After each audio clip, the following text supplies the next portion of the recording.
Willie, we cannot hear you.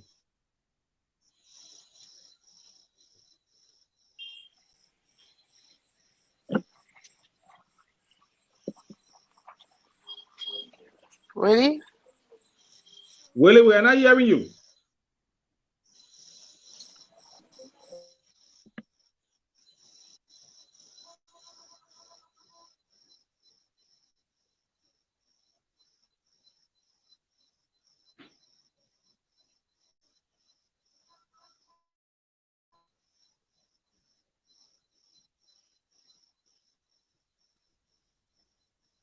Willie, if there are a problem, you want to log out and come back in?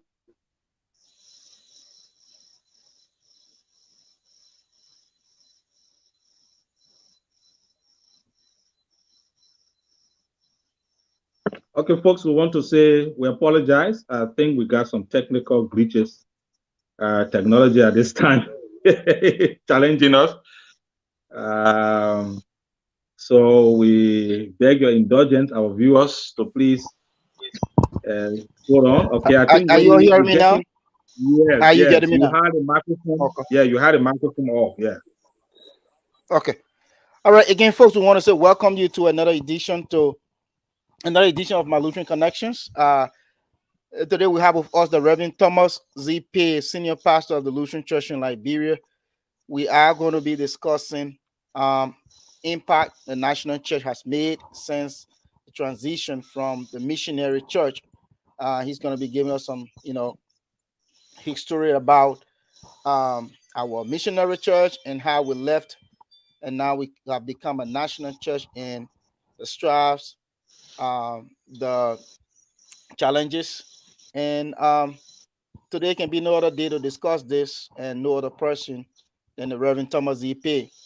But again, with us, we have our ambassador there in Freetown. He is joining us, and also our sister from Monrovia, Liberia, from our studios there in Monrovia. Our brother Josiah Jokai, the Reverend Leader Yapazo, and our brother Abel Lewell will be joining us very shortly. Again, we want to say welcome to everyone. Ambassador, how are you doing today? I'm doing great, except that, man, Nima just put everybody in some kind of mood.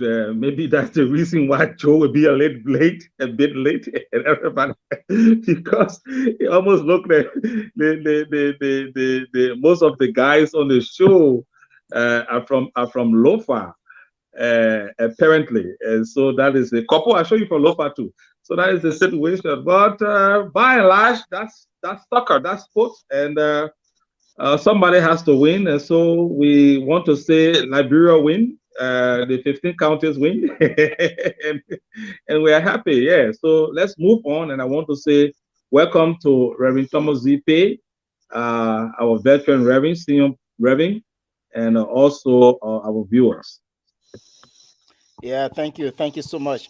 Yes, and we've already spent over 10 minutes into our time. So, but when it comes to sports or the game, I think Lofa started defending so early. That's why I got the pressure on them. But they did extremely well. They did beat Nima in the basketball. We beat Nima in kickball and the women's sports, and also we came second in a football game. So I think Lofa did extremely well. Yeah. Reverend P, Definitely. how are you doing there from LTI? Not LTI, but GST, which is Oh, now the GST, United GST. Methodist. Yeah. How are you doing in GST? It's fine here, and it is now the United Methodist University of Bangan campus. That's the new name. Okay, okay. All right. So Yeah. so how are the So folks I'm doing there? fine, and I just want to wish all of you a happy New Year. I'm not sure we have had such time since a year, Yes. and Yeah. I'm doing fine. Okay. Awesome. Um, sis couple, are you there? Yeah, you getting me? Yeah, we are getting you now. How's your Sunday Just been? I don't have any fever, so. Yeah. Uh, Uh, you getting me?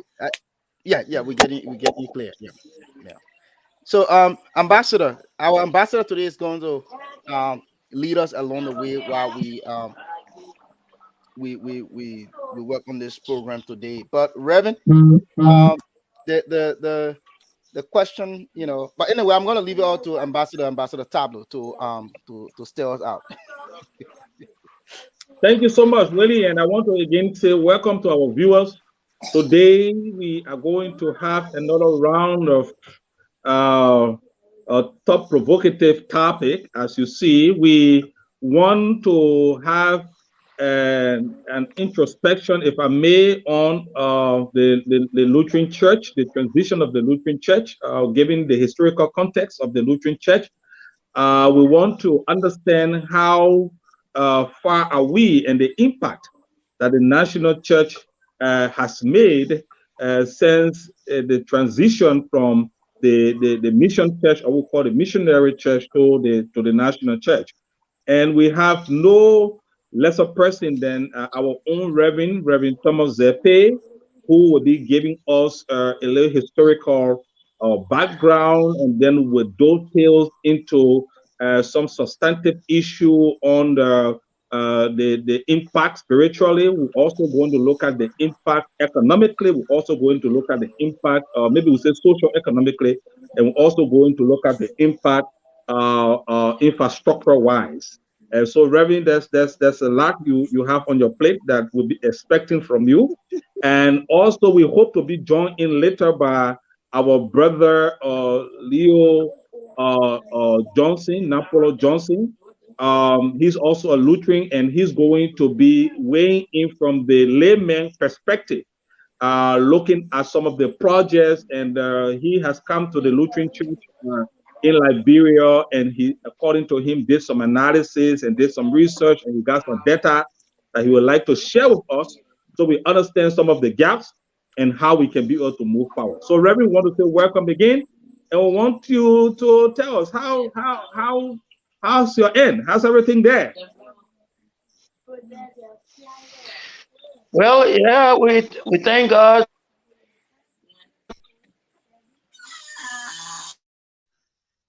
Um, you can begin to feel the political movement now. You see politicians are going around because election is coming, and you know very well that it's only around elections that you see them. So many of them are undertaking projects, and yeah. So Liberia is okay, and I don't want to say much about Liberia and the condition because you already hear every day what is transpiring. But God has been very gracious, and we are still here. All right, so Reverend, our church um, has been in several stages and several phases. It has, people say, metamorphosed into several stages and phases. I think we discussed it before when we wanted to understand during the time of the Reformation, or wanted to understand, the impact of the Reformation, and how Luther, inspired the church.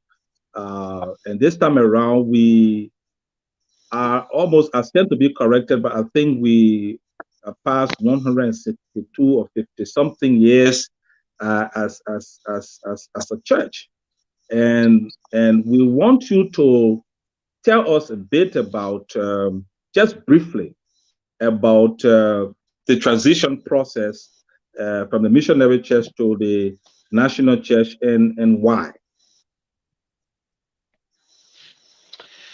Okay.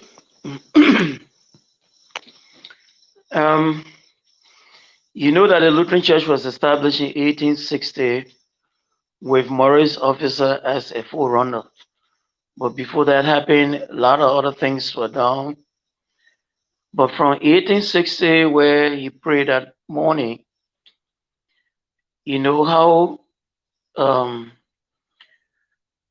1860 crossing from Millsburg to Harrisburg with the school, the Lutheran institution, the DVAD boy school, and MOVD girls school, and that then the Phoebe, the Lutheran Training Institute. You know that the Lutheran Church and is the cradle of nursing education in this country. They established nursing education, and we are credited for that. And moving up to up Lofa to LTI along the St. Paul, you know, the first graduation, and Totman was the guest speaker. And during that time, almost all of the ministry closed down in Monrovia just to go there. Then we had three transitions. I just want to give you a synopsis. We had a missionary period, a period in which dominantly there were missionaries. And during that time, the missionary took up time to also train indigenous. When they knew sufficiently that indigenous had been trained, then they had indigenous and missionary period. At that time, you had indigenous representative along with the missionary. If the missionary was the president, the indigenous was the vice president, so that they will learn the act of leadership, church leadership. And then finally, around 1964-65, we had the transition into national leadership. And the late Bishop Roland Payne became the first president. He was not called a bishop. He was called a president. When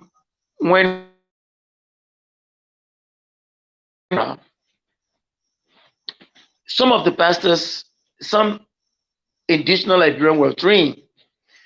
You know, we have the first generation pastor, we have the second generation pastor. And so during that time, you think about people like Clinton, Isaiah Pugh, and, you know, we can go naming them. And then the second group was the group that have Bankmana, Manawu, Jackson, the second generation of pastors that were being trained. And these people were trained so that they take up responsibility in the Lutheran Church for the growth of the church. So during this time, a lot of other lay people were trained as evangelists to go out there. And most of the people that you see that attended the Lutheran Training Institute, they will tell you today that while they were there, they were also doing outreach, evangelistic work. My own uncle Babia was one.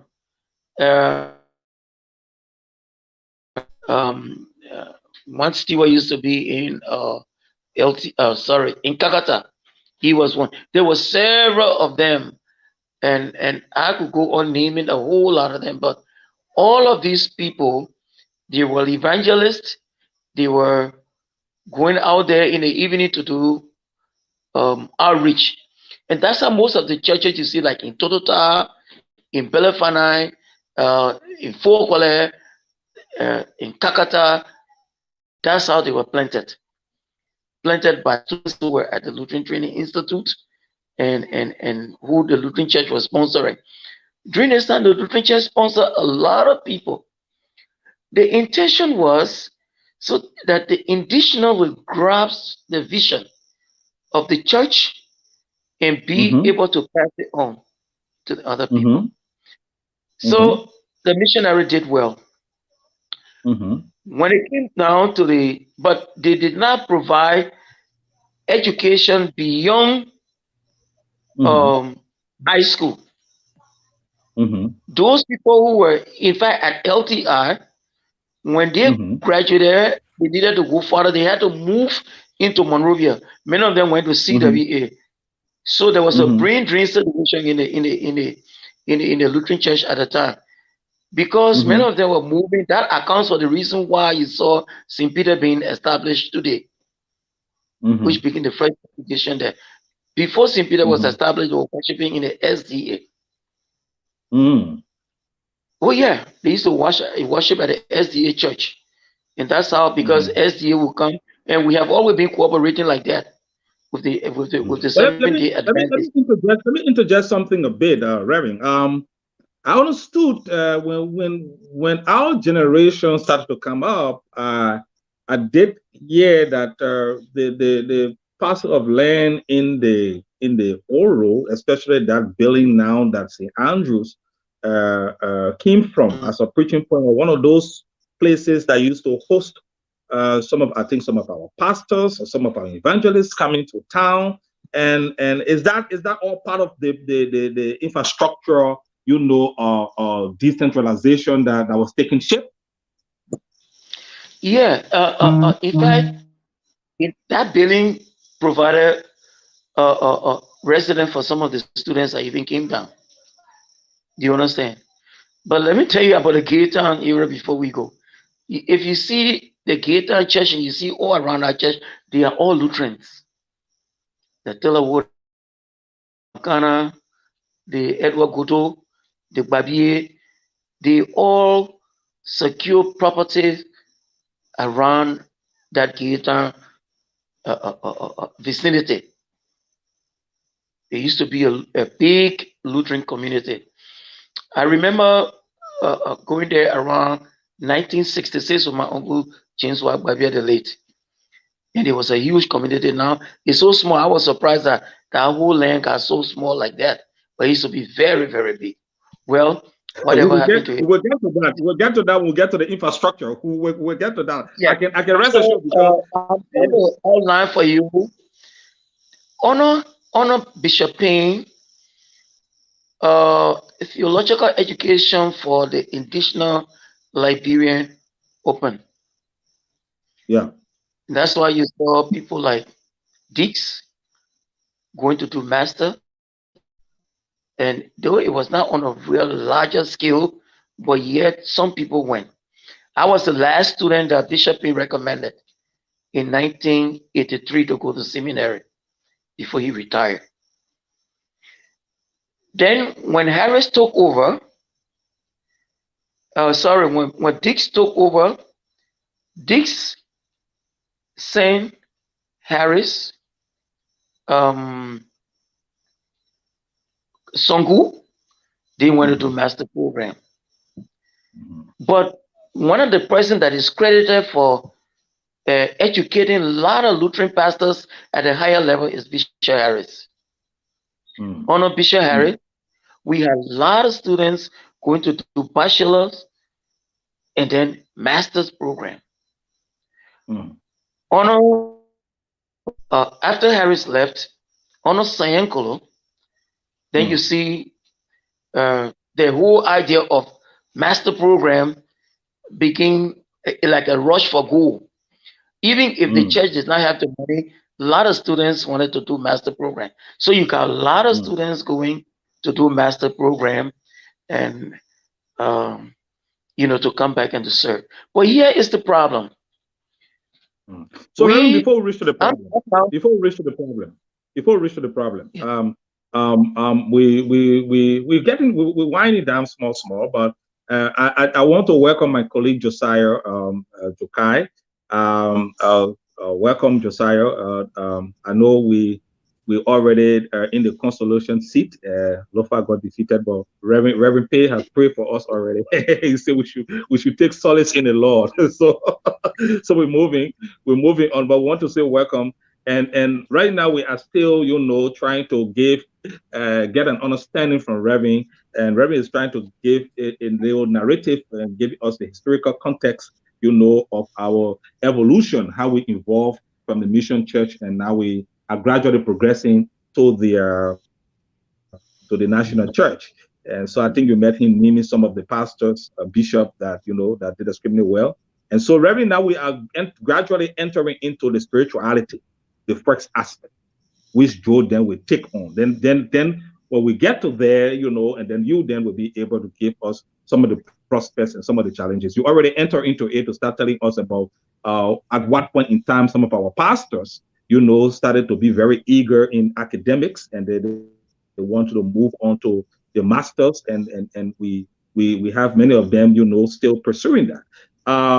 Before we get to the problem, do you have any data, or can you give us a rough estimate of how many pastors now in our diaconal cycle that we have, and we can boast of, or at least having of some higher degree, the master's and maybe doctoral degree? How many of them, not from the Bishop and Harris, or let's take it from the Bishop Harris's time as far as Siango? Do you have any data? No, well, I really did not calculate to see how many pastors have master degree. When you talk about doctoral degree pastors, I mean academic. Currently, there are two: the Reverend Dr. Sayangolo, the Reverend Dr. Eric Allison. But when it comes to masters, we have a whole lot of them. That includes me. But there are more bachelors than the masters. St. Peter is being pastored by a master degree holder, and then you go to Barnesville, same thing, and our bigger churches within Monrovia, most of the pastors they have a masters in So theology. how is the remuneration? So how is the remuneration determined? Is it determined based on the academic qualification, so to speak, or is it determined based on or the parish you find yourself assigned to, or the kind of mission you find yourself assigned to, or academics also involved? For example, if you have a pastor pastoring St. Peter's with a cathedral, and the person has a master, is the salary grade different from a pastor who got a bachelor in, for example, St. Matthew? I mean, I just give an example. How does it look like? As far as I'm concerned, it's only St. Peter who pays high salary to their master degree holder pastor. I don't know how much you pay, but I know, and from my conversation with him, I'm not prepared to, to say how much you receive, because that salary issue is private, it's confidential. But it is only St. Peter who provide good salary, and they got transportation for their pastor. And good is relative. And good is relative. So Matthew, if you want to do some comparative analysis, who will you be comparing St. Peter's with after St. Peter's? Where will you? I know you serve in many churches as senior pastor. You're giving your own perspective because you're senior pastor. You can't compare. So St. Peter is just up there, and no other church up there. You can't compare any other parish to St. Peter in terms of the incentive they provide for their pastor. Look, let's call spade a spade. St. Peter provides a lot for their pastor. I mean, a lot to make the pastor comfortable, and I must commend them for that. They do very well. Today they retire. Today LCA retired. Follow who I brought there when I was serving as a pastor, and I left him there. He was the longest serving associate pastor. St. Peter, he's been retired with St. Peter giving him a home. Can you imagine? Wow. A house that they built for him. So with all that there may be challenges there, but St. Peter does well, and I must commend them for that. After St. Peter, I don't see any other one that I can compare to St. Peter, because I know that. Okay, well, I know that we still on the spiritual growth. St. Matthew got vehicle growth, and in terms of what? Yeah, we still on the spiritual growth, and then that would be my last round, and then I will let Josiah take over.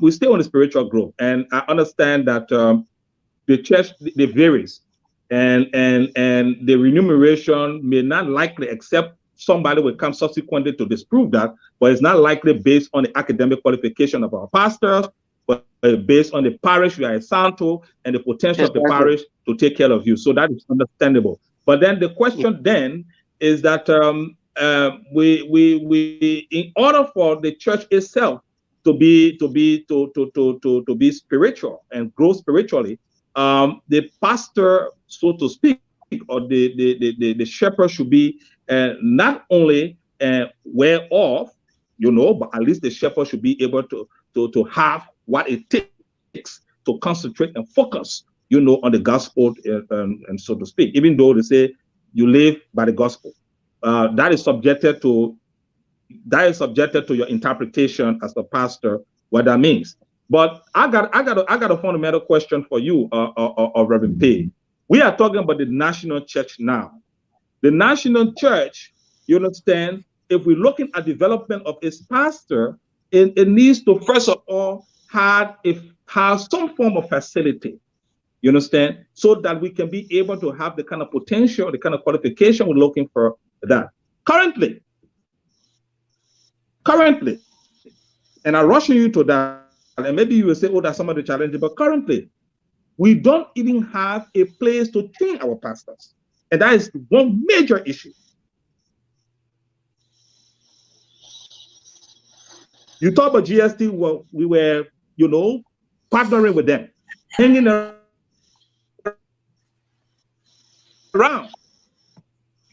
We got a lot of pastors outside there talking about, you say that they will get the masters or they're getting the masters, then they come back. What are we doing inwardly as a national church, you understand, to make sure that we and Joe, I'll stop there. Maybe we'll take it, then you can take over from. Yeah, you are breaking Reverend, you in, but I think I got some things, and I like to just straighten up what you're saying. And the first thing I like to say is that no amount of money provided a pastor can make the church grow spiritually. Spiritual growth is the calling of the pastor on faith relationship with Jesus Christ. His desire to see the church grow, to see the members grow in their life together. You understand? So you can give, there are some churches you give so much to the pastor, and yet there will still be what we call challenges when it comes to the life and work, the life, the life and work of the church as it relates to the faith that we have. The other thing I like to say to you is that from time immemorial, the Lutheran Church has been training its pastors at the Banga School of Theology that has now transitioned to the United Methodist University Banga campus. So when you talk about GSE, it's just the theological division of the United Methodist University now. And where we are as a liaison officer, and I stand between the Lutheran Church in Liberia and the United Methodist University because we have our students here, and my role is to ensure that they get the proper theological education. They come out as good and faithful pastor. They should in the doctrine of the church, and then when they go out there, let them represent the Lutheran Church in Liberia. So I relate to the LCL and the UMU. One of the challenges we have here is that when GST was an ecumenical institution where they were owned by the UMC, the United Methodist Church, the Lutheran Church, and and sometimes the Episcopal Church has students here. So when the Episcopal church transfer its theological institution to their college at Cottontown, United Methodist has now transferred the theological department under their United Methodist University. So we only have our students here. We pay their money, and here you don't have what you call denominational politics for them. When they graduate from here, they got to go do denominational politics, which is a disadvantage. So one of the things that the Lutheran Church should be looking at is to ensure that there is a theological seminary in the future that will train their pastors in line with the Lutheran doctrine. you have to put into them that which you want them to be tomorrow in terms of church growth. So we have that challenge. So when it comes to training of the pastors, we have them here, the students, but this campus is not our campus. We bring them here because they are United Methodist has been given us the opportunity to train our theological students here because we used to train them here. But we don't have a Lutheran seminary. Joe, before you come in, yeah, Joe, before you come in, and Reverend, that's a big challenge, because the first thing I don't know if you were trained there. I don't know how the curriculum going to look like, because we're talking about Morris officer, and then they're talking about the Methodist own doctrine, and the Methodists got their own. They got their own doctrine, and I don't know how the curriculum is set, and for Lutherans and I want to believe that how the Episcopalians saw it was a disadvantage, and they decided to no, let's transfer so that at least we teach our doctrine.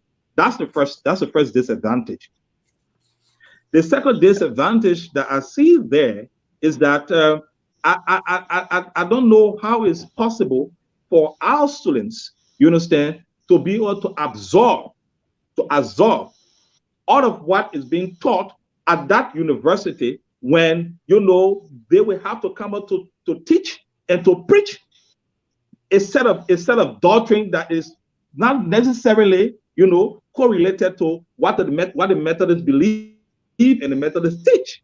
So except you tell me that the Lutherans and the Methodists, they teach the same, they preach the same, so the curriculum are the same, and it has no impact negatively on our students.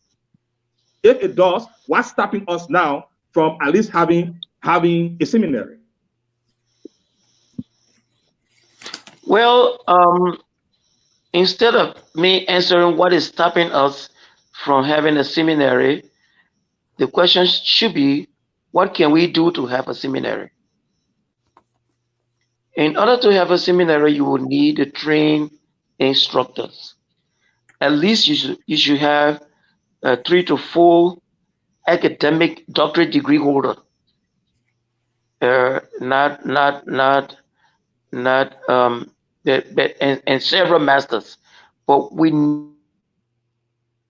if you have them like 2 to 3 doctorate degree holder, I mean an academic doctorate degree, not honorary, we need them. And then you need to identify the instructors that are capable and ready to put in the sacrifice, to make the sacrifice to teach. The next thing will be, you need a space, infrastructure. You need an infrastructure. You need money that will accommodate the teachers in terms of salary. You need food for the students. They need to have place to sleep.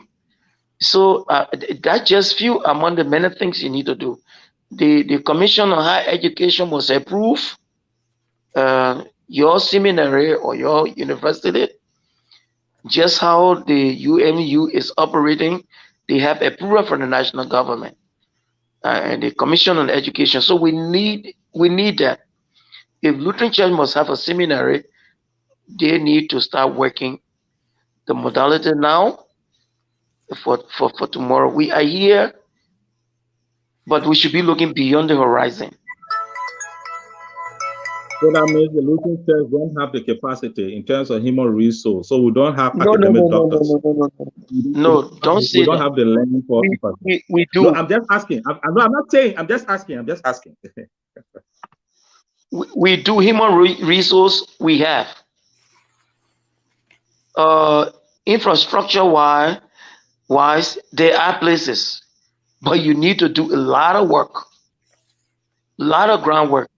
Establishing a seminary is not just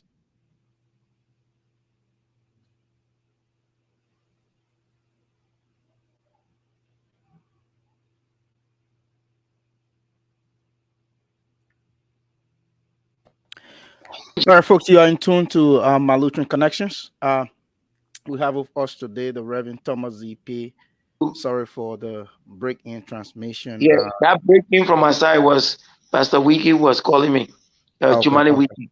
that's fine. That's fine, Yeah, Reverend. so that's it. There's a lot. That's why I would have been happy to have seen Dr. Allison here tonight because he was also a liaison officer here. He was educated to the doctoral level by the United Methodist Church, not the Lutheran. I don't know whether you know that. It's the United Methodist Church that gave a Reverend scholarship Allison, the opportunity. Yeah, yeah. that gave Reverend Allison a scholarship, the UMC, for Allison to go and study. So right now, I know there is only one candidate that we have will be going for doctoral study, and that's the Reverend Molva Zeze. But we need more than one. We need more than two. We need more than three. Thank you. Thank you. Thank you. Thank you, Reverend Pay. It's good to be here. Let me begin by responding to my colleague Jerry's consolation statement that I actually managed my expectations before the finals between Lofa and Nima. Yeah. And so You knew you'd be defeated. and so, not necessarily, but to accept whatever will come, not to raise my expectations so high. Yeah, given the historical trend, usually in county mid finals, Lofa doesn't really perform well. Usually, so on the basis of that, I try to manage my expectations so that uh, in any case, I will accept the results the way it came, and actually I did. So Jerry, thank you for that line. And team, I'm very sorry for coming late. I had some other engagements that kept me back for a few minutes. However, it's good to be here. Reverend Pay, good to have you again. Yeah. Really good to have you. You're such a resource in the church, very experienced, and we can reference for any biblical or administrative questions with respect to the Lutheran Church in Liberia. I listened to you and Jerry having a very good conversation about, the transition from the Mission Church to the National Church. I just wanted to add that we are actually in the state of the National Church at this time, and because we are fully responsible for ourselves, we're not looking out to missionaries anymore for different aspects of our operations as a church. And I think that necessitates the conversation here today in several respects. Jerry asked a question about the quality of the education that our pastors are receiving, since in fact we no longer have this United Methodist Church and Lutheran arrangement in the form of the GST, where our pastors had an opportunity to go to seminar and come out as trained clergy men and women. But let me ask you this question: what you think is the impact of the education, that the knowledge that our religious leaders are acquiring at the United Methodist owned university at this time? What's the impact of the knowledge that they are acquiring, since it's no longer a joint effort and it's just within the framework of the United Methodist doctrine? Yeah. What's the impact? Yeah. Yeah. I need to make something clear. Even here at GST, the United Methodist University recognizes the contribution of Lutheran instructors. We have 4 Lutherans that are teaching here at the seminary. That's Brian Palmer, that's Reverend Romeo Moma, that's Jesse King, and myself. So we form part of the teaching staff here, and which is very good. In terms of quality education, indeed, the students are getting quality education. Quality education here. GST still remain very firm and strong. I must admit that. Very, very strong. Is it a GST? Is it a GST kind of curriculum, or is it strictly United Methodist arrangement? No, you can only do United Methodist doctrine when you are a United Methodist student or pastor. They don't force you a Lutheran to do United Methodist doctrine. No, it doesn't happen like that. We call it denominational politics. Denominational politics, the Lutheran have their own denominational politics. And we do that at the Total Center, where we have our ministerial center. When they graduate from here, we send them there for, I think, about 3 months, and we do the Luther theology. That's wonderful, Pastor. I don't want to lose my thought on that. So don't they have the opportunity in the denominational politics course No, to do not Lutheran here. doctrine at the Methodist University? Lutheran. No, they don't do that here. So that is a challenge. So we identify that as one of the gray areas. That is a challenge. As a student who's a Lutheran pastor or supposed to be a Lutheran pastor at the United Methodist University, you don't have the opportunity to do your course in the framework of the Lutheran doctrine. Even though you are not forced to do it in the framework of the United Methodist doctrine, but you don't have the opportunity to do it there. So you have to finish your course and then go back to Tututa to be able to do the Lutheran doctrine. Exactly. Is that correct? Yeah. So it is that correct. is a challenge. So that is a challenge. Yeah. All right. So if that is a challenge, then that takes us to Jerry's question about. And let me add this to it before you leave. Absolutely. When I was educated at the master level in Wartburg Theological Seminary, Right. it is a Lutheran seminary. The culture, the academic arrangement, the life together, they were all focusing on the Lutheran life and Lutheran theology and pastoral development and the growth of the person into that culture. Right. So that is important. And that is exactly what Methodists. That is exactly what the Methodists are doing. Exactly. Right. Exactly. So it raises our antennas that as much as you are accommodated as Lutheran pastors, knowledgeable pastors with the requisite experience and academic qualification to instruct at the Methodist University, but those coming from your church don't have the opportunity for that Lutheranism knowledge that they need to acquire at the Methodist University. So we maintain that remains a challenge.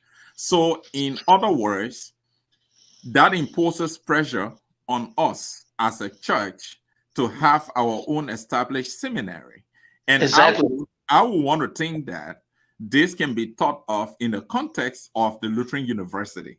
Is that correct? Can you explain to us that this is within that context? Can you provide more explanation on how that is going to fit in the Lutheran University arrangement, since that is our first and best tertiary educational experience we're trying to establish?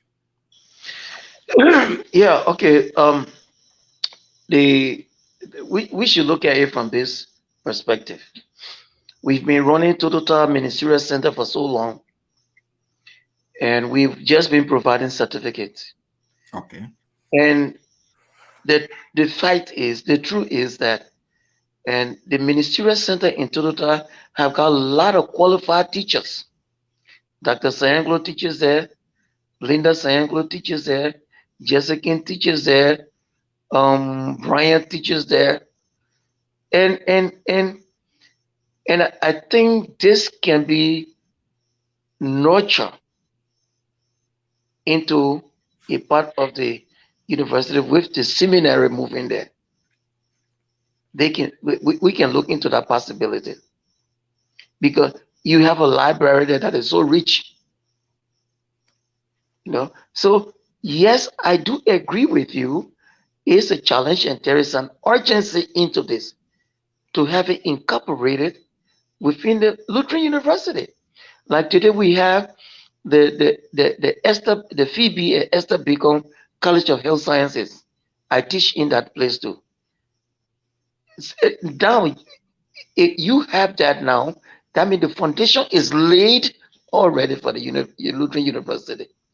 So Well, if you have Pastor, I understand our progress. The the College of Health Sciences, and I understand our progress very well, and it's appreciated. yeah, Even though I got my own drawbacks when it comes to the way it was set up, because we're still talking about the overall university accreditation, and then in the same vein.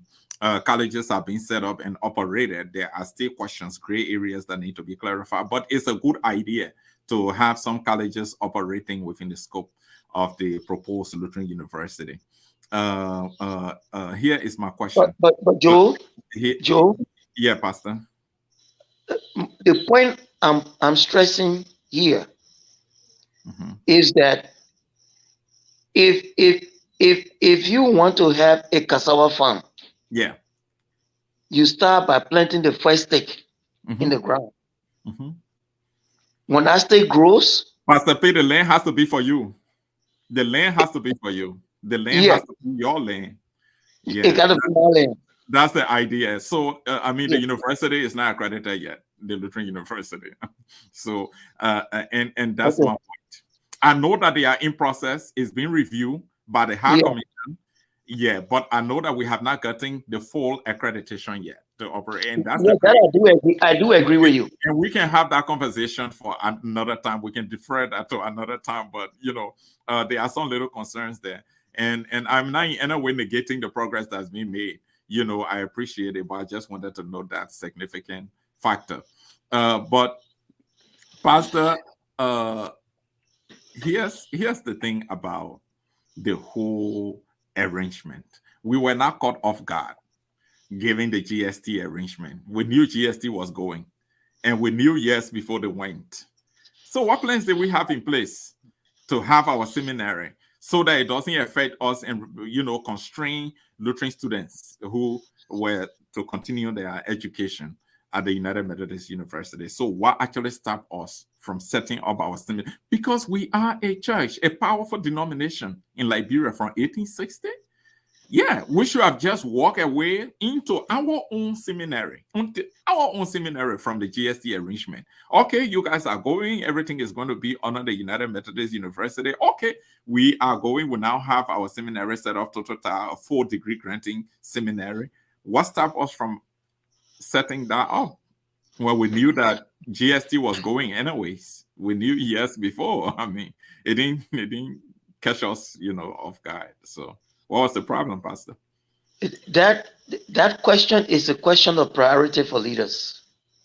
Okay. When you become a leader, you must have a priority.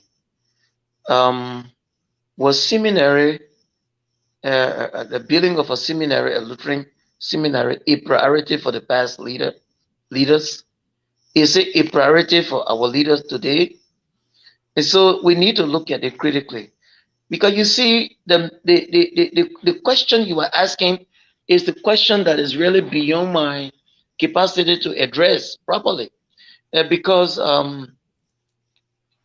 here we are, the Lutheran Church in Liberia, that is just 13 years younger than the Republic of Liberia. 13 years younger than the Republic of Liberia. When we started LTR, we had something like a mini seminary, because that is the one that trained the first division pastors that you see today. The question is, why we didn't continue that to make it into a full grown seminary, since we had the resources coming from the partners. Today, theological education get, I think, a little less than $10,000 as what we call a subsidy, and that is inadequate to even cover up the expenses of the student. When you consider a stipend for student, medical and everything for one semester running is almost 1,100. So you don't have that if you have like 6 students in seminary like we have. So we should now be dreaming the dream that past leader may have had, and yet it was not actualized.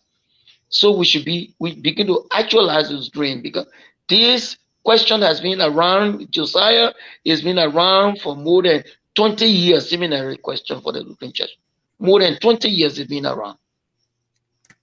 I know Pastor, spiritual growth, and thank you for that response. It's a leadership failure. To simply put, that's a leadership failure, because they never projected the future. They just remain in the present and did not have any plans for any eventuality. But the Methodists were actually clear with their plan, and they were very futuristic, unlike us. So we should blame ourselves for that, but that doesn't mean that nothing should be done. But here's my next question, and probably my colleague will come in later. I know that spiritual growth is dependent on calling. I know that. I know you say that, Pastor. You say that to your flock. You say that to us, other pastors, religious leaders say that it's on calling, and which is true because it's spiritual.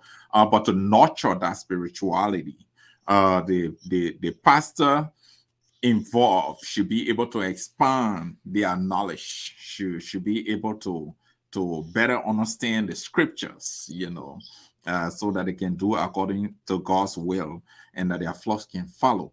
So, okay, what can you talk about the education that our pastors have received over the year, and how is that impacting the spiritual growth of the LCL? From your own perspective, how is that impacting the spiritual growth of the L? Is there something that needs to be done differently on that? Right now, I like the way the new chairman of the board is proceeding. Which board? The Board of Ministry, Theology, and Evangelism. Oh, BMTE. Okay. Yeah.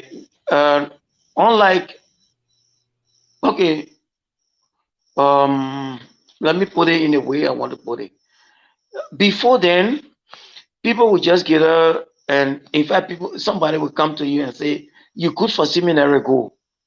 Many pastors were influenced by older pastors to feel the impact of the call upon their life. Some didn't. They just said, "You go to seminary." I was saying to seminary. Maybe they saw me singing in the choir or being a youth leader, but those kind of activities don't actually determine a person call. Like many of us who became pastors and got committed to this thing like crazy, like Padmo, Asmin, the late Freeman, we grew up from the youth, from KP.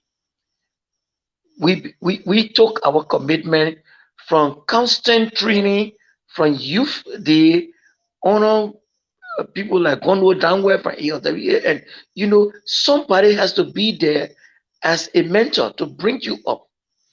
Then through that, you will determine for yourself whether you can go to seminary or you can go to seminary. You got to understand what seminary is. So what is happening? I'm coming to your question now. Right now, the way we train or select our pastors in time past, it was not proper. Before you bring anybody into the ministry, that person must have shown sufficient life and attitude and work in the parish that they can be seminary material. And such person must be quizzed or interviewed by the facilitator, interviewed and tested by the parish, then to the district. From the district, it go to the BMTEA, then you go to take the entrance for seminary. There are some people say, if you don't want to send me, I will sponsor myself. You sponsor yourself, you come back, then your demands are high. I'm not saying they can't have the demand, but the call of a pastor is a humble calling. I am not saying that when you become a pastor, you should not have the incentives you need. The second aspect I want to drive you to is that we are training our pastor in just one dimension. Here in the United Methodist University here, some of the pastors are doing education, Joe. They are pastors, but they are doing education. Pastor, I was going to ask you that question. What kind of pastors do we have? Do we have administrators or just pulpit pastors, or Yeah. what kind of pastors do we have? And that was You my got question. United Methodists here that are doing business. Some are doing agriculture. So what is wrong with a pulpit pastor? You just train them in one dimension. This is the thing that Maurice officer didn't want. He said we'll take them to a place where the land will be good. As they learn to serve, they should learn to work. And that's why the whole Mount Coffee area was for the literature. There was a coffee farm. Today, they got it. Nobody even know the history. That whole Mount Coffee area, that was Lutheran Church area. During David A.D. and other people, they had coffee farm that the Lutheran Church in Liberia was the producer of coffee, the price. But today, it's gone. So this vocation, Yeah, we, Pastor, as you will say, the cattle's all gone from LTR, and Jerry, Willie, Covo, and I will laugh, Yeah, but folks, you are that told the ones that will disappear in thin air. if nobody know what has happened to them, we can laugh about it. But these are quite serious stuff that we need to take stock of if we want to make any progress going forward. Yeah. So you are tuned into I wanted to conclude, Joe. I wanted to conclude. What we need to do now is to change the style of recruitment for our seminarian. Right. The method should be changed. Right. I was listening to the new board chair, Dr. Thomas Jala. He said nobody should just get and walk to seminary by himself or herself and say you are a Lutheran student, we will not accept it. You got to go through the procedure of screening to know that you are a material for ministry before human material before we can send you. And I think that is it, because some people will come and say, after all, I educated myself. Today, I have a crazy commitment to this church because the church, all that I am and hope to be, through God, I got it from the church. Pastor, was Dr. Jala saying that in the context of policy reform to effect? Yes. That? Okay. Yes. Talking about policy reform. All right. Okay. He said the recruitment policy will be revised before people can start coming to the seminary. Even ordination. He doesn't want people to just get and go ordain just anybody. Before you are ordained to the holy ministry of word and sacrament in the Lutheran Church, it should be proving that you have the commitment to serve. Thank you very much, Pastor Pei. It should be proving that you have the commitment to serve. That's the voice of Pastor Thomas Inape, one of the experienced and knowledgeable pastors in the Lutheran Church in Liberia. We are having him today as a guest, and we are discussing the transition from the Mission Church to the National Church, the state we find ourselves in now today as Lutherans, and how has this impacted the growth and development of the church spiritually and physically. And today we've had a very good conversation, starting with Jerry and Pastor P on the spirituality aspect of the conversation. But here we are, and I'm laughing, Jerry and Reverend P, because Leo and I were just in a meeting, in another meeting. I was chairing the meeting, and we had to divide our time. So I had to say, Leo, you need to take over to chair. I'm running, and I came here to start. Now the meeting is over. Leo is finished. He's joining us here. What an interesting day. And this is all about, positivity. Growth of our church, development of our country, they are all geared towards that. So, Leo, we want to welcome you. Leo Nopoli Johnson is the president of the Liberian Association in Canada. He's very pragmatic, developmental. He's involved with so many things, UN ambassador. I'm very proud of him. And what even makes me prouder is the fact that Leo is a Lutheran. And that's why when I'm talking about Leo, I talk about it, with all the excitement and passion that I can, because every time I see something out there developmental with Leo involved, and I point to him and show him to other people and say, look, this is my countryman. This is my Lutheran brother. I feel very proud. So, Leo, you are most welcome to the show today. Absolutely. Thank you. And thank you for welcoming me. And like Josiah just said, we're just finishing another meeting up and we had to split ourselves. But it's good to be able to join here because I promised Jerry last night I was going to do everything possible to try and be here. But to a larger extent, Reverend Pay, good to see you as well, all the way from Liberia. And I know some of the commitment when we were much smaller those days, younger, some of the commitments some of you have made to the Lutheran Church your entire lives, literally, is an example for people to see. I would say here, my first ever reports that I started writing, learning how to write reports was in the Lutheran Church. So most Right. of what we do out here today, the foundations of those were laid out. I still remember council meetings those days and congregational meeting when you have to write a report to submit to the congregational meetings at the end of the year. Those were the early foundations that inform us, and that is the reason why many of us are beginning to realize that Right. your story is of no essence when it does not connect to where it began. So Absolutely. we're trying to figure out how do we do that. And Leo, let me just share my experience as well with the extent to which the Lutheran Church has really helped me in my professional growth and development. Pastor Pay here, I always reference him. 2007, Pastor Pay was pastor in charge at St. Peter's. And we had this Golden Jubilee celebration. We're not talking any other parish. We are talking the Cathedral of the Lutheran Church. And Pastor Pay walks to me and leave all the ministers, the chairperson of commissions in the country, and he walks to me and say, "You are going to be the chair of the Golden Jubilee celebration. This is the Pastor Pay we have here." And I said, "Pastor?" He said, "Yes." He said, "You will do it. We'll give you the support." And I was able to develop my first concept paper, just as you say, your first report. I was able to develop my first concept paper. I remember a 23-page paper document, project document, I mean concept project document that enumerated all of the activities and implementation strategy. And we were able to have a successful Golden Jubilee. I can recount the successes. We installed a 45 kVA Perkins generator. We bought $15,000. We installed standing units in St. Peter's from that Golden Jubilee. We brought pastors from the United States. So I'm very proud always when I talk to Pastor The P. lights, the chandelier lights. Huh? The lights. Yes, the lights, the chandelier lights, we installed them.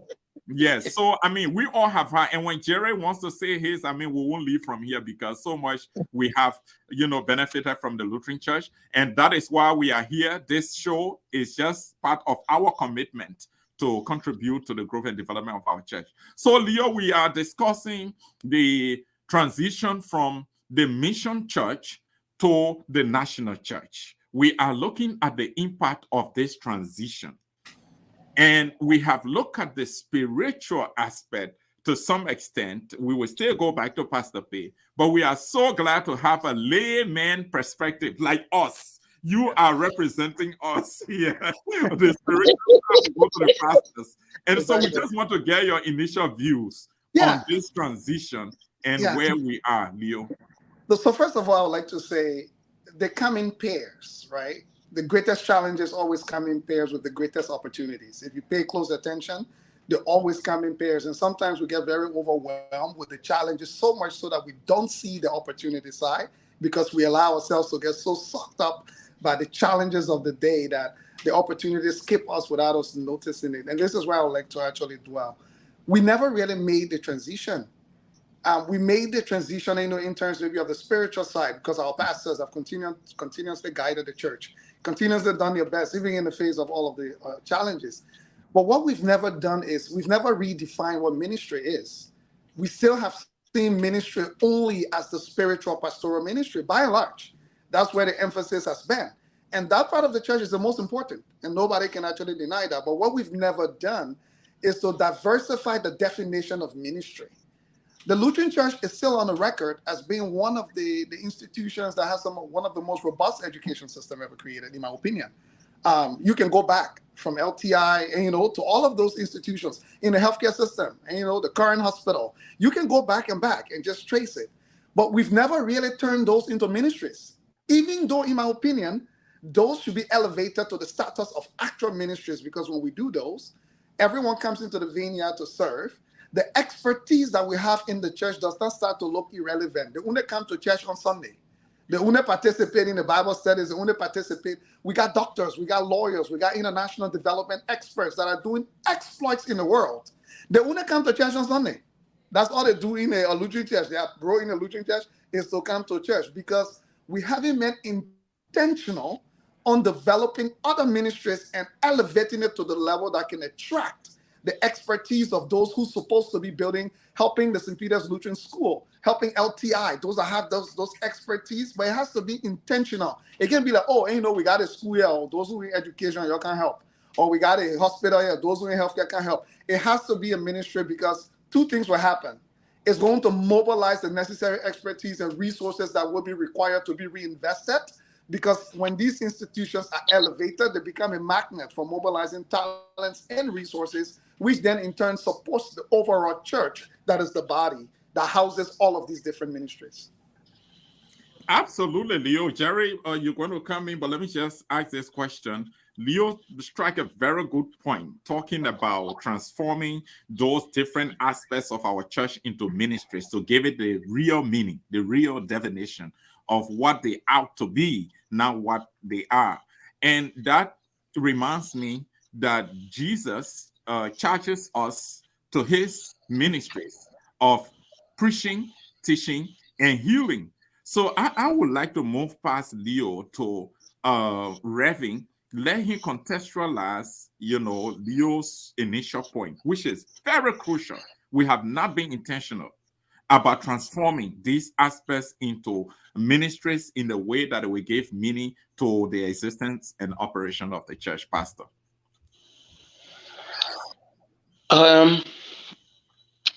Let me also say this, and I want to be clear about it.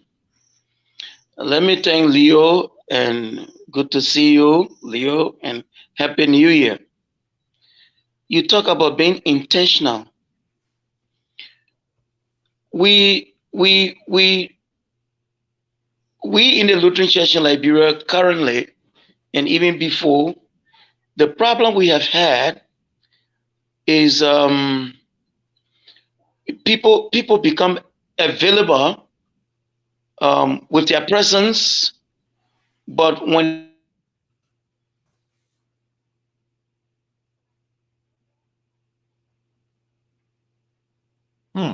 It looks like Pastor is having some technical the internet issue. somebody keep disturbing my line all the way. I told them I will be here. They should not touch my line. They are still touching my line. They can't read. Okay, Pastor. Well,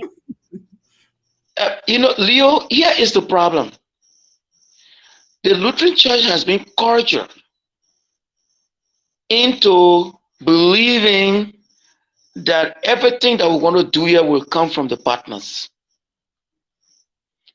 We have the land resources here, and all that we do is to look up to the partners to give it to us. Even the theological study, when one parish is able to sponsor a student at GST, they will hardly do that.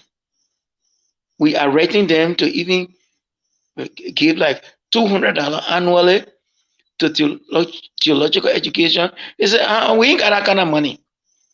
The second aspect is to this is that there are parishes that are even richer than the central administration. They got enough money. What are the plans for such money? So we believe we build this church. We put air conditioner in there. We put the new thing. Now go to the Lutheran churches in Monrovia. You got the flash, what you call screen. They got, people are not taking the hymn book anymore, even Bible. In St. Peter, you get a screen on the wall. You show the reading. Fine. Those are technology. But the church, Jesus talked about our witness. What is your witness out there in the community? It's not standing inside the church Sunday morning to say, oh, God bless me, this and that. But what are we doing to develop lives? We got the agricultural potential, the land and everything there. We're not doing anything because we're sitting down. We are depending on the partners to send money to us. And you know what the partners are saying? We are tired. We are tired. And sometimes they send the money for us to do work, and we misuse the money. We misuse the money, and nobody will trust you with that. So yes, I agree with you. The other day, Bishop said that all of the technocrats should be organized so that and they can see what they can do for their church. But that should not be the end. It has to be intentional. Bishop emphasizing agriculture for self-sustainability for the church, but it has to be intentional. It has to be intentional. So we are far away from that. Far away from that yet. And it scares me because I have transitioned now from active parish ministry. I'm now teaching in the seminary. A few years from now, I will retire. So you get pastor, council, and they serve. They retire, you don't even have anything to give them because you don't have the financial base. So what we will need financial ministry. We should have financial ministry. And we should be intentional about developing the parish ministry that will respond to the need of the parishes. Medical ministry, educational ministry of the church. I do agree with you, but it will require technocrats who will sit together and lead us into this, and they are there. To conclude with this, right now, the reason our church is having a problem, and the reason why this problem has come is because of the way we ran the church politics, all of us. We took the church to be like a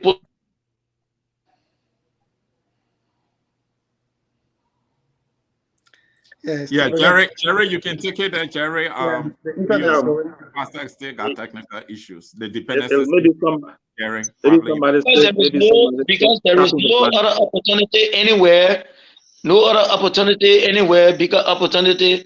So everybody looking at the bishop office as the only job that you will have in order to be recognized as somebody in the church. So we fighting, we cause each other, we break friendship.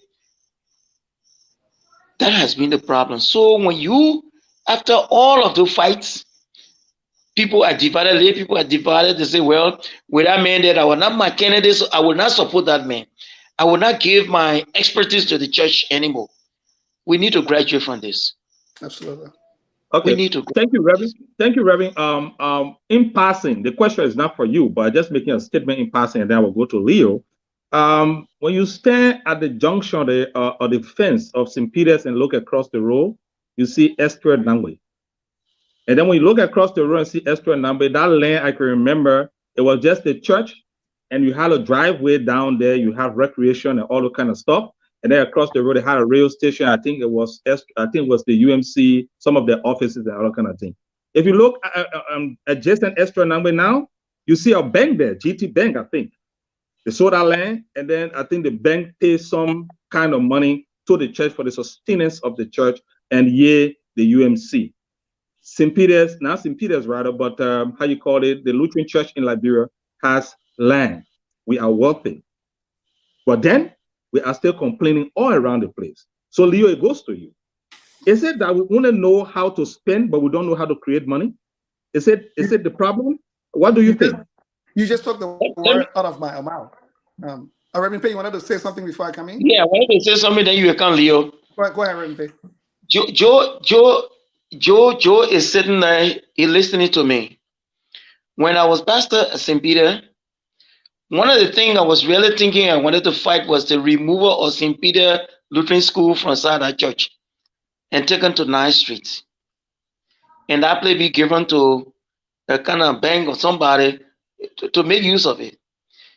When the massacre took place, the UN came in to help to see what we could do. They wanted to keep the church as a national museum, and they wanted to build the church elsewhere and all the facilities the church needed. Lutheran said they are traditional. They said no. We will not do it. This is where our neighbor string was. So today, what do we have in our yard? Grapes. There's a book written by Rose George. If you went and just put the reader Rose George Combe, and it's called A Life Remove.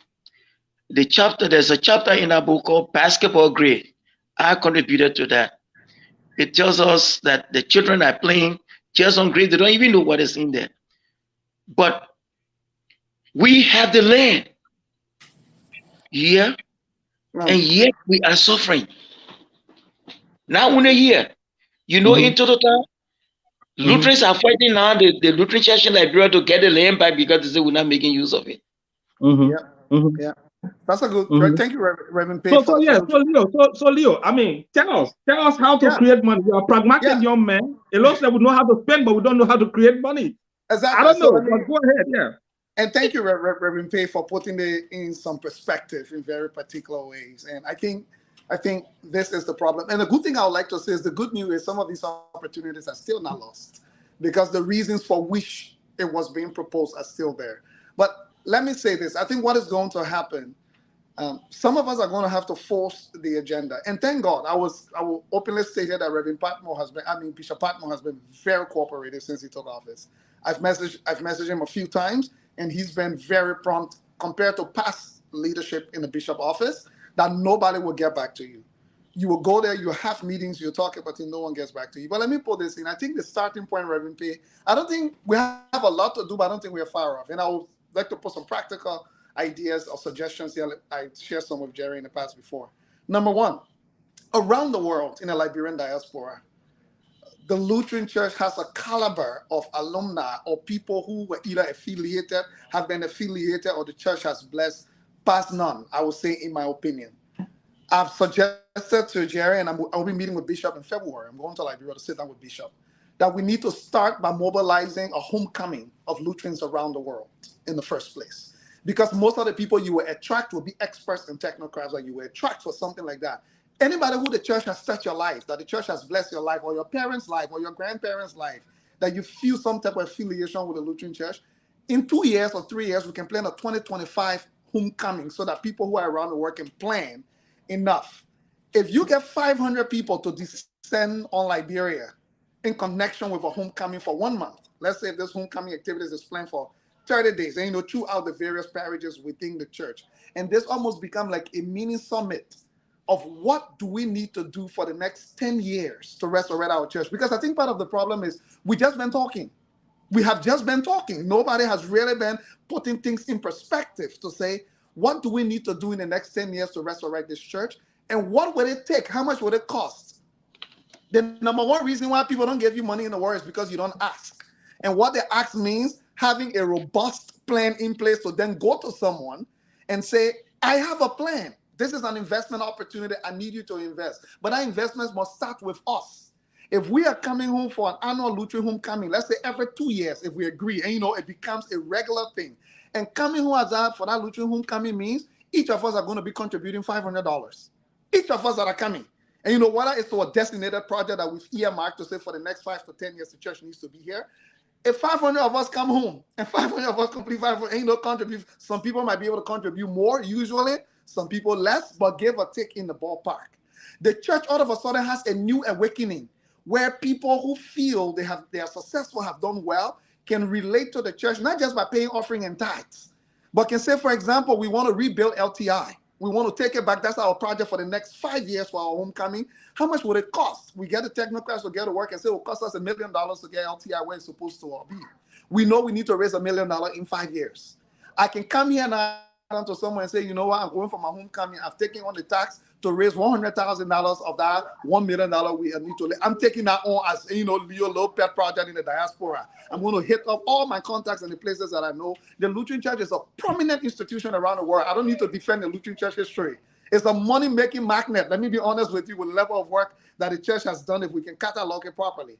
I'm using this as an example, and this will be my immediate discussion with a bishop, by organizing a national Lutheran homecoming, either in 2024 or 2025, that will give people enough chance. And the church in the whole Republic of Liberia should align its calendar of activities. If it is for 1 month or 2 months should align its calendar of activities to accommodate the type of activities to welcome people who are affiliated. You know how many people sitting out again affiliated with a Lutheran church because they don't see space? When they come, we say we go train pastors. All the pastors are trained to do to come and preach every Sunday. No, we should be training and ordaining pastors who are trained with the expertise to run the education sector. Who are trained with the expertise to run the health. They're not coming to preach. They are qualified to preach. They can always come and preach when they are invited. They are qualified. They are ordained. But that is not their mission focus. Their mission focus are other things.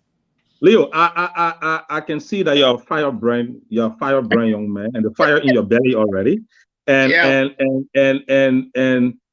I know what you made of. I mean, Josiah can attest to that. If many other persons don't know that you're capable of raising $1 million, then let them check you out, because I know what you made of. But all of these things also has a fundamental issue. And one fundamental issue here, as we look at and we've been battling with, and I think it's something that we need to share light on, is the issue, is the accountability issue. Because yes, people go into, and you say that it comes in twofold. And you talk about the challenges always come, and you say what are the associated challenges. So the opportunities always go with challenges. So there is a very good opportunity, for example, you are sharing light on. But the issue of accountability is key. And I think we must share light on it, because quite recently, this administration with the bishop is battling with a serious accountability issue, not something that he developed himself, but I think, if I may say, inherited, so to speak. You understand? For one heaven's sake, people are trying to see how they can raise money, get ideas to raise money for the foul march and the growth and development of the church, and all of these activities we're putting in place. And then at the final analysis, somebody is there just diverting the money into the personal account for the personal advancement. I mean, so if we are talking about some of these issues and we're shedding light on the accountability issue, I want to know from you, what are some of the modalities already on mind that we be able to safeguard some of those funds that will be generated? Let me get you one. Before Leo, before you come in, I want to say something, because when you talk about what is happening in our church in terms of accountability, I want to bring about that. The executive council meets next week, Saturday. I told some of the members, I said to them that you will do well if you will vote and mandate the Bishop of the Lutheran Church in Liberia, the Reverend Dr. G. Victor Padmo, to do a forensic audit so that we know the height of the mismanagement of funds in our church. Because what I hear is not official, I'm saying it here. We got 31 accounts. 2 of the accounts were being investigated by the Financial Verification Committee. And from those 2 accounts, you got like $57,000, $56,000 that have been stolen. So you think about the 31 now. So, and let me tell you, there are people, strong Lutheran, traditional Lutheran, who think that this process by Reverend Padmo is wrong and unconstitutional, because the same the convention passed the financial report, so Padmo got no reason. So if you stole something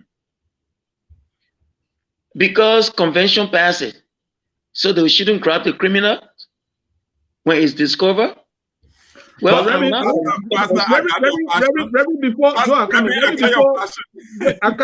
before Leo, because Leo, I want for Leo to really expand on that.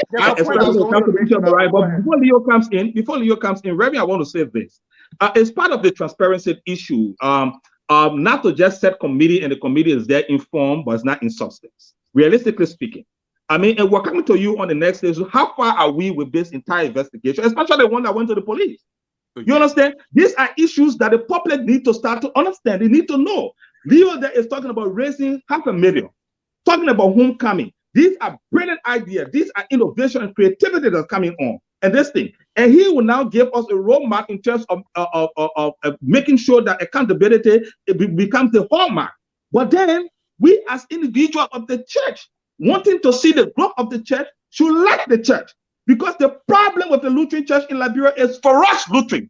We are our own problems. For somebody to go and, for God in heaven's sake, go and steal money and put it into the person, I'm getting emotional. Steal money and right into the personal account to build petrol station, to build and develop their life at the expense of people who suffer for the money and all that kind of thing. That's diabolical. That's diabolical. It's evil. Yeah, Leo, go ahead. Jerry, Yeah, we go ahead. understand. And Leo, I understand exactly where my colleague come from. I share the same feeling. It is mutual. Because where we sit here at this connection, Leo, you can imagine the communications that we have. Yeah. We have a communication that we're going to be discussing with Pastor P, with the chair of the transitional committee. We are bringing them on because we have a letter from the former bishop also to that respect that we'll be discussing on this show. But the question is well in place, Leo, and your perspective will be very important as well. Yeah. But I just want to say, count me in on the homecoming. Count me in. If you want me to start planning along with you, I am available. Absolutely. Count me in on the homecoming. It's a brilliant idea that I support. Yeah, I would like to start by just saying, scarcity breeds contempt. Based on my little experience I've had, wherever there's minute resources, there's conflict and fear that it might finish and it's not enough to serve everybody, which breeds stealing. That's the first thing that usually happens. And part of the problem is your ability to bargain and build institutions is very weakened when you don't come from a strong position. And I'll give you an example. I decided to go to Liberia to do a $2 million learning center project. I showed up and I said, I wanted prime real estate government land. Everybody told me, good luck with that. When the people run you around here, you'll see what will happen. I said I wanted the money controlled in a certain way. Everybody said, good luck with that. But guess what? I show up with $2 million and I made my demands. And I say, you have a choice. We can go ahead and build a learning center. You meet my demands, or I can take the $2 million to Ghana and build something else there. I don't need to do it in Liberia. And I was able to get my way as a result of that. I think part of what we need to do, and the issues that have already happened has happened, so we need to figure out, how that is dealt with. But I think the bigger question is not about what has happened, because what has happened, we might only catch perpetrators, and if we're punishing them, we punish them and uncover what happened. But the real question is going to be what happens going forward. And this is where I think those of us in the diaspora can make a big difference and build a strong bargaining power, especially those of us who come here in the Lutheran Church here. We've seen better, we know better, we've participated in better. They're not fairy tales we are talking. We are talking about what we are participating in the diaspora, in countries like Canada, the United States, in the Lutheran Church, and we see how effectively they're being run. We can go back, but if we go back with our hands empty and go with a list of recommendations that the church might do, nobody's going to listen to you. And this is where I believe we need to go back, showing people the potential we have to transform the church for the right things. And then with that potential, letting them know we will only do it on a certain conditions. And one of the conditions is we've asked our pastors to do too much sometimes that they are not capable to do. We've asked our bishop office to do way too much. Why does the Lutheran Church doesn't have a separate, the Lutheran Development Office, right? Why is that office not very separate from the bishop office with technocrats and the expertise to be held accountable? How can we expect the bishop office to be managing things and at the same time be evaluating things at the same time? It does not make any sense to me. The bishop office is supposed to be elevated to the place that they can scrutinize, evaluate, and critique. Come up with, because at the end of the day, we the experts, our full-time job that to listen to criticism, that to be corrected, we can be submitting the bishop office to the level of scrutiny because what we made them put their hand into. In the first place, the bishop office should not be limited to that. And I think it's one of the mistakes. But for us to get to that point, my brothers, and Reverend Pay, you yourself, to get to that point, we need to come from a place of showing what excellence is. We just can't say it. And one of the things we need to do is to say, you know what? We set up a plan to raise $500,000. And this is what we are going to do. With that plan, here are the conditions under which, and that includes recommending how some of the institutions should be structured. Because guess what? All we're trying to say, we want to make the Lutheran Church great. And we're not trying to say we won't go negative. Like, we just want to make the church great. We want to bring money. We want to bring resources, some of the issues that the church is suffering from. But to him or her whom much is given, much is required. If we're going to come in with all of that, then absolutely we have the right to ensure that the church requires a lot more. And the last thing I will say, and then allow you guys coming, is this. I keep repeating this over and over again. We need to move from a place as a church of being afraid of losing members. Since I was a small boy, this had been a crisis. People are afraid for whom I leave the church. Dr. Martin Luther King, the Reverend Dr. Martin Luther King Jr. said, if the church does not recapture its prophetic zeal, its transparency, neither is it the conscience nor the detector, neither is it the servant nor the master of the state. It is the conscience of the state. If it does not recover its transparency and prophetic zeal, it will become another irrelevant social club where people argue and fight over little things. So this is where we need to come back. We're not afraid for people leaving the church. If raising the standard of the church to the level where it's supposed to be to serve God's purpose and do it better will make somebody want to leave, even if they've been here for 150 years, we will let you know that's fine. The day you want to come out, we'll open our arms and welcome you and celebrate you. We're not going to have 100 committees discussing who won't leave the church, who we need to beg to come back to the church because we can't afford for them to go. We set up 100 committees solving conflict, doing conflict resolution for who shouldn't leave the church. None of that stuff. If you think the church headed in the direction that's supposed to take it where it's supposed to go means undoing your tradition, traditions evolved. We're not living in 100 years ago. Traditions are made better as we go along. Then leave. This is God's kingdom. Everybody is welcome. That's what I would say. All right, Leo. Reverend, tonight you can see the dimension we've taken, and I'm sure that we got our viewers out there that will soon be recognizing. So, Willie, please don't go far, because today I'm not using my regular gadget. I'm using my phone. So I will ask you to please help. But Josiah, I think we got one of our ardent viewers and followers who from Nigeria. I think we want to recognize him. Yeah, please do. Absolutely. I mean, I was so excited when I saw Jackson Akawaya's comment. Jackson Akawaya is one of our partners in Nigeria that relays. Willie, can you please pull it up so we see? I'm not ready. Akawaya is following from Nigeria. Like we have our colleague in Zambia. In Lusaka, Zambia, Jackson Akawaya is also relaying my Lutheran Connections TV discussion in Nigeria, just as they are doing in Lusaka, Zambia. We are expanding our coverage, and Jackson is one of those that we want to recognize in a special way, and he is making specific reference to today's discussion.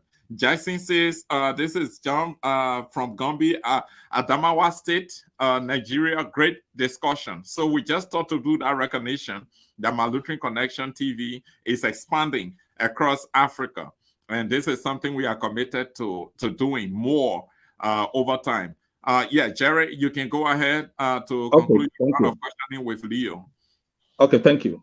Leo, I mean, man, you really expatiated very well, and especially when it comes to the issue of, breaking those common beliefs that, some of our hierarchy, maybe some of the people who we believe, do a lot of donation in the church, so they got a lot of influences and things, and we don't want to let them go. Look, this is a church, and Leo, I quite agree with you. Regardless of your influence, financial or whatsoever influence you have, I think it's time for us to ensure that we focus on the growth and the development of the church. And if we must do it, we must do it the right way. But Leo, I got one brief question, and I would like you to really take your time. You mentioned the issue of, if I may call it a structural adjustment, and as it relates to, some of the institution the church manages. For example, the Lutheran Development Service, I think LDS. I think that should be the developmental arm of the church that should look at the issue of projects and proposals and try to make some recommendation in terms of these kind of issues that you are raising. You told me that you had some survey, you got some data. What are some of those gaps when you went and did your evaluation, or your survey, or your research? What are some of those gaps you found, that you want to expand on, and how can we be able to try to bridge them? The first thing is the Lutheran Church currently, as it stands, is not prepared and equipped to receive the type of support that could be mobilized Again, outside of monies like offering, you know, from other Lutheran church, when you decide to go to the private sector to mobilize, because for me, that's where I do most of my work when it comes to mobilizing resources. People require standards, people require, so I'll give you a typical example. We're doing a $2 million project right now at the Pinsville City Hall compound. We're building a learning center there. When I went in, I had some conversations with the then bishop before Bishop Patmore, and some other people within the Lutheran circle, you know, who were dealing with youth and stuff. And the camp, I think it's in Zozo or wherever it was at the time, have some brilliant young people there, very qualified, experts in construction. And I thought maybe this might be a group to rally around for the construction of this project, except that nobody is mobilizing them into a proper institution. They are always there. So I'm not able to hire them because the level of organization the donors required, they need to see a proper institution, they needed to see insurance in place, they needed to see, you know, an organized setup. What it was, a lot of young people within the Lutheran church, very qualified, very skilled, that could have been able to do this job, but simply because the church has not organized an institution like under the LDS, for example, to be able to say, you know what, we will set up a construction arm under here. For the same thing I'm talking about ministries.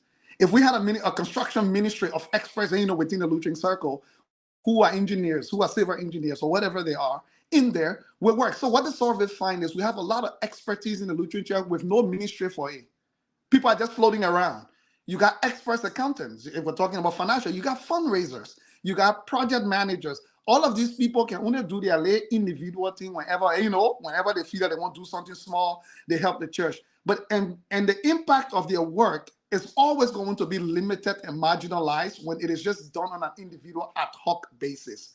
When it is true an institution, if I went to Liberia, I'm bringing a $2 million project, maybe $500,000 of that money that's straight into the construction side of it. Unless the LDS was set up with an actual identified ministry, I would have gone straight in and say, hey, I would have pushed for LDS to be the one to come on the project. Guess what? That's $500,000 infusion into LDS for providing a particular expert service. Number two, that's the elevation of the recognition of the quality of work that LDS can do, that somebody else will ask, oh, who built this building? Who did this? That we can now recommend. Number three, a list of international partners will be emerging from that engagement that will now become partners with LDS as well. But right now, the Lutheran Church is not equipped to receive the type of support that some of us are talking about. That is why when I call for this homecoming, I'm saying this homecoming will allow us to dig deeper, sit down and figure out, like you're asking God for an airplane. You say, God, you want private jet, but you're living in one bedroom apartment that you can't afford. What place you land the private jet to park it? It can't work. You're going to have the capacity to build a runway so that when God gave you the private jet, at least you can land it somewhere before you get on the ground. So we need to get the Lutheran Church to the place where all the BB support that we're asking for, when the real partners show up to the table, that we have the capacity, the ability, and the transparent institutions in place to properly manage resources that we can mobilize. The Martin Luther King Jr. said, if you are crawling and you want to move, you got to make sure that you try to run. And then I think there's another quote, maybe I will paraphrase that to say that if we are asking for all of these, we got to be prepared when they come. And it is true. And I'm just happy that you were able to share with us some of the data from your research and looking at those gaps that you already identified.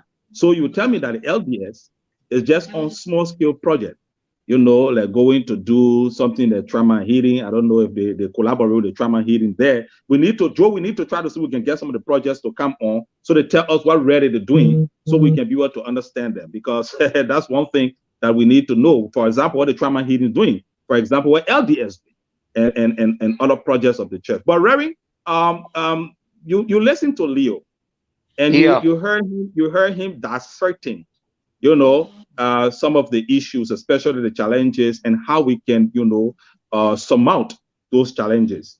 And so it's to tell you that nothing is difficult or impossible that we cannot do. We just need to have the right place, the right time, and the right people in the right place to do what we want to do. But I just want to bring you back to the whole issue of the impact that this national church has when it comes to the social economic development of our church. Okay, before I come to that, let me just assure Leo and to thank God for the dream he's having. And to say to him, when it come to when it comes to accountability, when it comes to transparency, he shouldn't be afraid. This leadership of the Reverend Dr. G. Victor Padmo. Yeah, I'm sorry. I had technology problem just then, and I'm very sorry. But I think you were in flight, Reverend, trying to say something. But let me just land my thought to say quickly that we just want to know from you when it comes to the socio-economic development of the church. Let's begin with the pastors. Let's begin with the pastor. I know you mentioned the issue of courting. Courting is one. But you see, even your other churches, I mean, that you have been affiliating with, they know fully well that the pastor need to be supported. They need to be at a level where they will have, all of the attention focused to their own flocks. And Leo, I think Reverend also have some viewers who want you to please bear with us. We know that. So Reverend, so we begin with the pastors. Then you can also chime in or weigh in what you were already saying. Socio-economic development of the church. Let's look at some of our pastors. You are talking no homes for them. You're talking. So what scheme you people got? Do you have an endowment fund for them? Do you have pension scheme? How effective the pension scheme, and how is the pension scheme relating to some of the pastor? How are they coping with it, etc. The intention of the pension scheme by the missionary, by the partners, was to give the pastor some comfortable life after they retire. But the pension that we benefit from, or that pastors benefit from, I'm sorry, it is not anything. Like the other day, I was sitting, Pastor Boy, the late Pastor Boy wife went for the pension money. I think it was $75 quarterly, quarterly or something like that. That was in the envelope that was given. It was $75. And I was wondering that if I get retired, because it is said that you will get the pension benefit will be according to what you make. So for the purpose of pension, the Lutheran Church decided that the salary for all of his pastor would be $200. In actuality, they don't receive that. Let me be frank with you. There are pastors, even, I don't know which one of the pastors, maybe Simba will be able to give it, maybe St. Matthew, Barnes Hill, but Bummy Hill will not. Bella will not.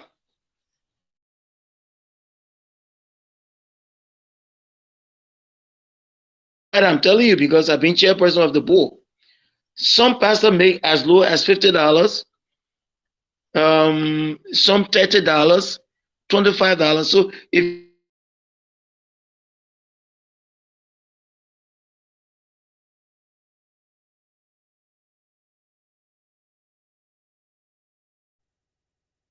I think.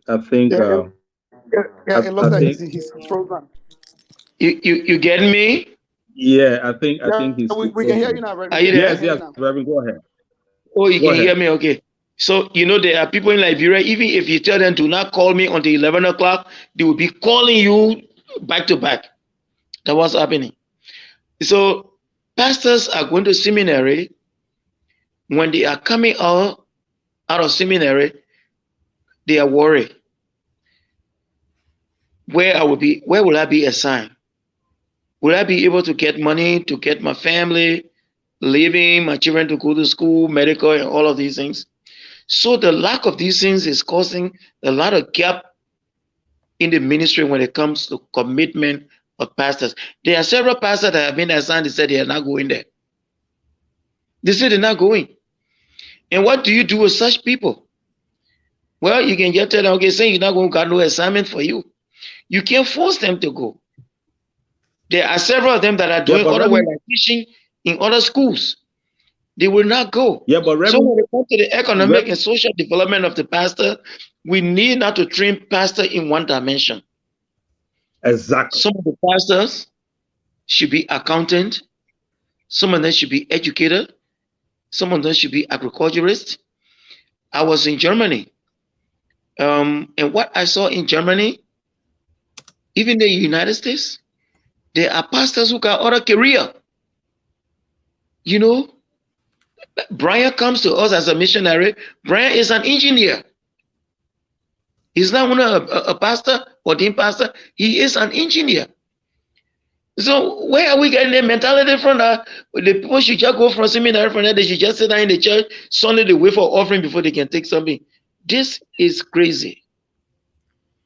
And that's what we need to now turn this thing around, so that we don't just train pastor just in one dimension. When you should be versatile. All right, so we'll be out of here in 10 minutes time, but before we can go around for our closing comments, we will want our brother Josiah to please read some of the comments for us. Unfortunately, I'm using another guy for us, and that we can go around with our closing comments. Thank you very much. Thank you very much, Jerry. So like Jerry said, we won't be able to display the comments today on the screen for you to see, but I will just run through some of the comments that we have here. Our brother Elijah Zina, he's a committed follower, a committed viewer. Elijah Zina say my nephews and nieces from Lofayo Sorry. Okay, he's making reference to the panels that will play today. And okay, they are being displayed now. So right, that's the comment from Elijah. I think Willie is back on. All right, so we also have Josh Toto. Josh Toto is talking about the GST that we had. Let's say the then GST. So because the United Methodist Church now owns the seminary, even though we have some of our pastors who are instructing, who are teaching at the seminary. We have the bishop, Bishop Patmo. He said the setup is, it is expected that every pastor should be giving $200, but that is not. Please go back to that comment, Reverend. Bishop was saying something there about the pastor's 200. Probably Reverend P can take a look at it. Can you go back to that comment? He said BTH. I think that's the bachelor. BTH. That's the bachelor, yeah. That's the theology equivalence of BS. Okay, I don't know. Maybe. Okay. So the base salary for every BTH a pastor who have earned bachelor of theology. Bachelor of theology. You give up $200 as a base salary, but that's not the case. That is not the case. Right. That is not the case. That's what the law is saying. That's what the rule is saying. Whatever it is, whatever legal term you guys apply to it. Right. That's not the case. Okay, then, so Reverend Palmo had another comment. Reverend Palmo had another comment with it. Okay, good. Oh yeah, he said we are planning to begin our pastoral training with the coming of the university, but even before that, we will soon begin training at Totota. Jerry, you remember Bishop discussed this with us, and our network has even elected to support the initiative out by sponsoring a few of the trainings. You know, so Bishop, that's a welcome news, and exactly it's in line with what Reverend Pay was talking about, the training at Totota. So yeah, this is Father Mempleke Somo, one of our regular followers and listeners. We want to say welcome, Father Memple. Jackson Akawaya from Nigeria. I talk about Jackson. Jackson is a strong partner in this business. He relays our show in Nigeria. We are expanding our coverage. Like we said, Jackson, we want to say thank you for following. And Jackson, we look forward to you calling on the show too. We will be getting in touch with you so that you can be able to call on the show, Jackson, and contribute to the discussion. This is Roger Abinkamo, Brother Kamo. Welcome, as usual, one of our regular listeners and followers.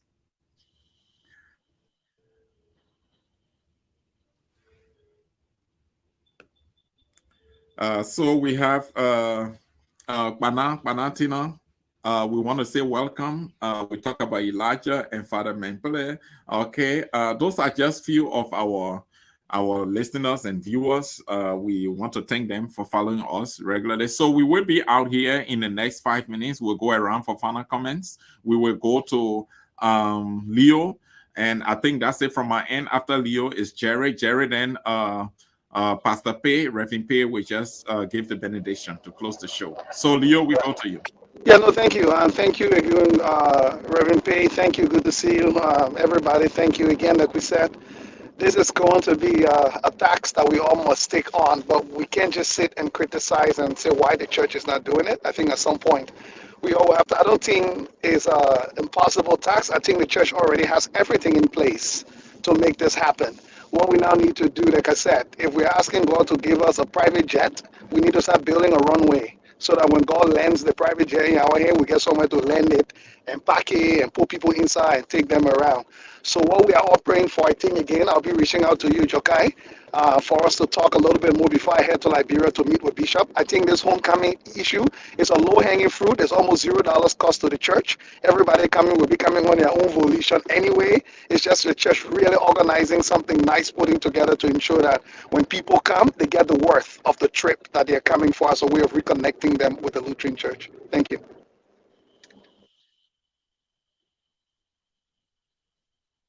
Thank you, Leo. Jerry. Jerry is out. Couple. Okay, Pastor. Okay. I think you can do the benediction now. We've had a successful discussion today.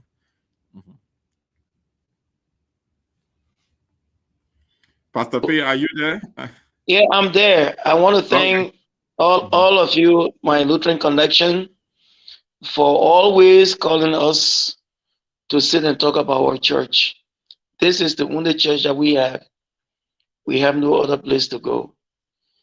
I would like to just thank God that we have brains, and especially Leo, what Leo is saying, we will be praying about that so that it will come to reality. Zina made a comment if Ping was the first president who was killer.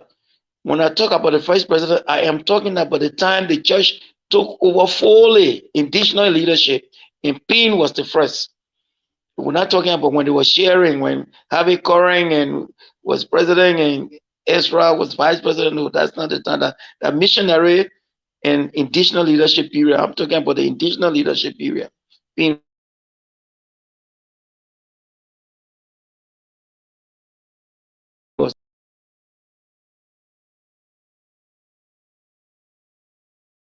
will be available. I would like to say to you that this administration of Reverend Patmo, G. Victor Patmo, the Reverend Dr. G. Victor Patmo, is intentional and wonderful participation of people.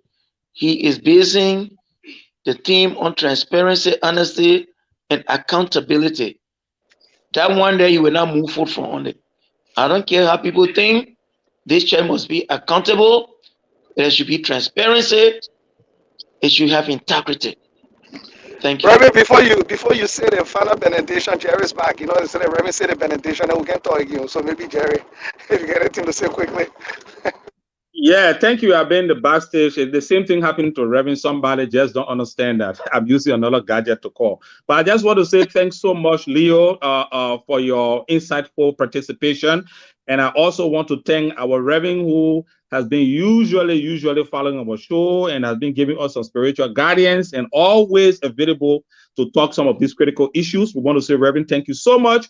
We also want to say kudos to our viewers, especially Jackson. We are happy that you have been following, and it looks like this topic today took you by storm. So it was you had to come to make your presence felt by making your comments. We want to say also thank you to all of our viewers that are following us from Europe, and other parts of Asia and also Africa. Reverend, we are glad that you talk about the issue of transparency, and we are continuing to follow this Bishop Padmo's administration. And my Lutheran connection sometimes is friend of no one. we'll be scrutinizing it, and we'll be bringing it under the microscope as well, and so that we can ensure that the church be the church, and things out there that people need to know about the church, they will get to know about it.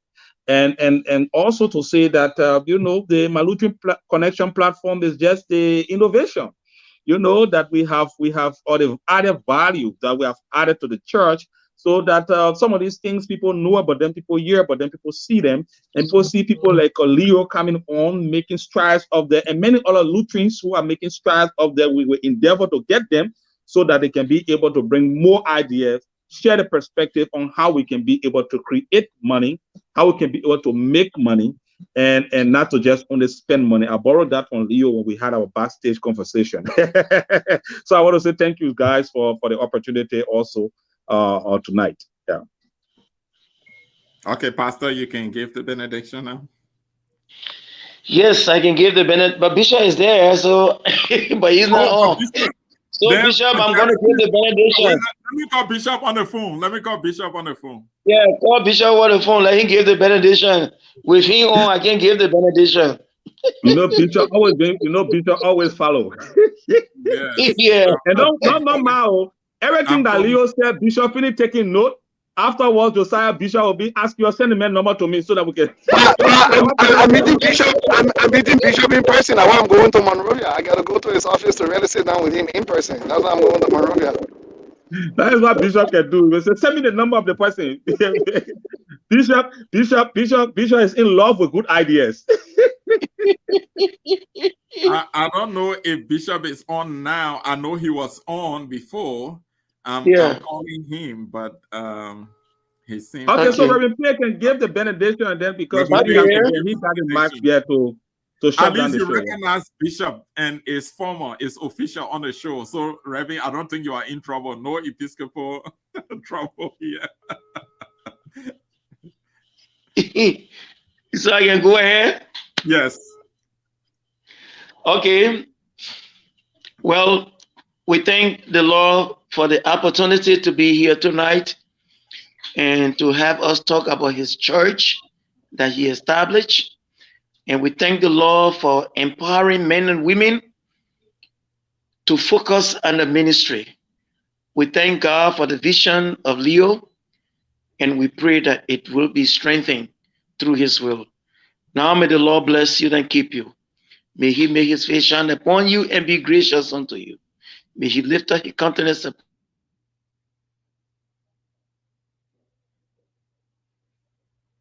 you. Amen.